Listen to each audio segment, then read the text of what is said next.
Now, even after our awakening, we've clarified our whole being awakening, most people will tend to clarify it early in their awakened life. And so even after we've clarified it, we still have things that we call oscillations. And these oscillations are as we might experience certain times where it feels like consciousness blazes forth. And we are maybe sure like this is never going to end. But the nature of life, I'm of the opinion, I cannot confirm this for you, but there will be a time when I don't have a body. I do know there will be a time when I won't have a body anymore. And I have a sense when I don't have a body anymore, I will not experience the limits that I experience now. I will experience that blaze of consciousness shining forth. But I do have the precious gift of a body, and there will continue to be contractions. They will just happen. So we have, and I don't want them to happen. Years after my whole being awakened, I don't want them to happen, but they will. And so then I can take a breath, take a pause, and go, oh, just like winter follows fall, just like night follows day. Those inevitable kind of we call just contractions or limits begin to feel more strong. And yet at the same time, it seems to be these oscillations are just what actually start to stabilize our awakening. So in an earlier spiritual tradition I was in, the analogy that was used in terms of establishing an awakened life was the analogy of how cloth is dyed to make it fast, the color fast, in a more ancient traditions. And what they would do is they would dip the cloth into the deep, dark dye and pull it out. And the cloth was very rich with the dye color, but then they would set it in the sun to fade. And the sun would bleach away almost all of the color, but a little bit would remain. And then it was dipped in the cloth in the vat of dye again. And this process of, we could call it oscillating between the deep, rich dye to the fading of the cloth in the sun, having that happen over and over and over again. Eventually you'd come to a time when the cloth was left in the sun and it no longer faded because the color was fast. But you needed that process, those oscillations between deep, pure immersion in the dye and then the fading of the cloth in the sun.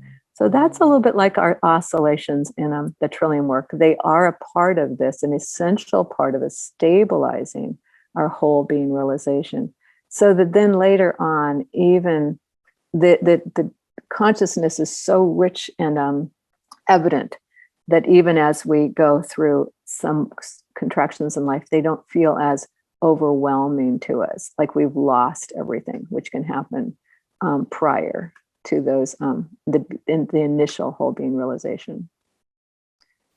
So, and the thing is, though, that's hard for me and it's hard for a lot of students is we say contractions. It's like, oh yeah, I can handle that, contractions. My consciousness is not so brilliant in the moment. But they tend to come up with things like doubt and mistrust.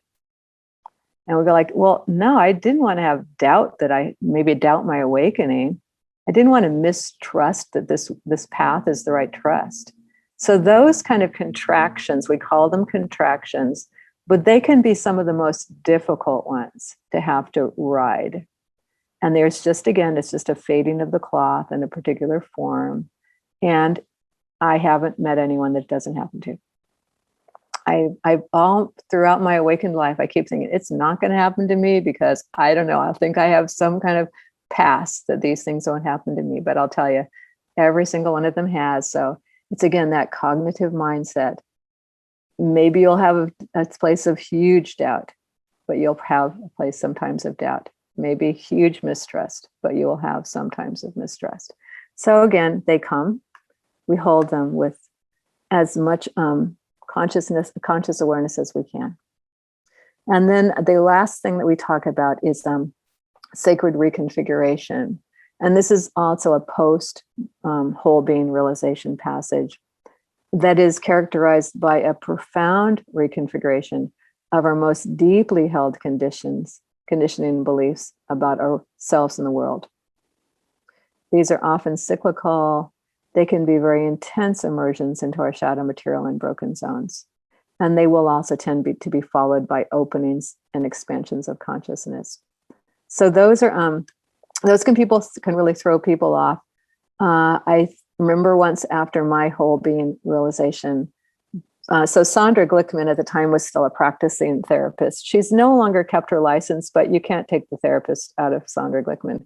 But she was still a practicing therapist at the time. And I remember in her office just crying and saying, I was in a deep reconfiguration, just asking her, how long is this going to last before I more stabilized in my awakening? And she told me that typically 5 to 7 years of reconfiguring going on, not constantly, but about 5 to 7 years. And I kind of paced myself. Okay, I think I can make it that long. So again, it's that kind of cognitive understanding that it's not going to be and it's different for different people. We tend to find people that have done more therapy earlier in their life, even pre-awakened life, tend to have a little bit easier time with this reconfiguration because they've already unearthed a lot of their own conditionings and patternings and things like that. So it's easier for them to bring awareness to them when they arise. But still 5 to 7 years, not forever, but to be expected, and again, help, therapeutic help, sticking with our Trillium path, all the things we might have done in the past that have helped with these other passages will help again.